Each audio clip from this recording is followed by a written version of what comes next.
Calendar. Calendar ಒಳಗೆ ಏನ್ ಬರ್ತಾ? ನಿನ್ನೆ ಫಸ್ಟ್ ನಿನ್ನೆ ಅದ್ ನೋಡೋಣ. ನಿನ್ನೆಯ ವಾರ. ನಿನ್ನೆ ಯಾವಾಗಿತ್ತು? ಯಾವಾಗಿತ್ತು ನಿನ್ನೆ? ಯಾವ ವಾರ? ಮಂಗಳವಾರ. ನಿನ್ನೆಯ ದಿನಾಂಕ ಅದು ನಿನ್ನೆ ಎಷ್ಟಿತ್ತು? ಎಷ್ಟಿತ್ತು ಅದು? 11. ಧ್ರುವ ಎಷ್ಟಿತ್ತು ದಿನಾಂಕ ನಿನ್ನೆ? 11. ತಿಂಗಳು ಫೆಬ್ರವರಿ. ತಿಂಗಳು ಯಾವುದು? ಫೆಬ್ರವರಿ. ವರ್ಷ ಗೊತ್ತಾಯ್ತಲ್ಲ ನಿನ್ನೆದು. ಇವಾಗ ಇವತ್ತಿನ ದಿನಾಂಕ ವಾರ ಎಲ್ಲ ನೀವು ಗುರ್ತಿಡಿತೀರಾ? ಇವತ್ತು ಯಾವ ವಾರ ಅಂಗಾರ?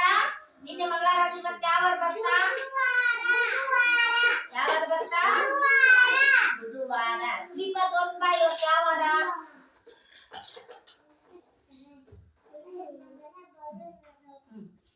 ಇವತ್ತು ಯಾವ ವಾರಪ್ಪ?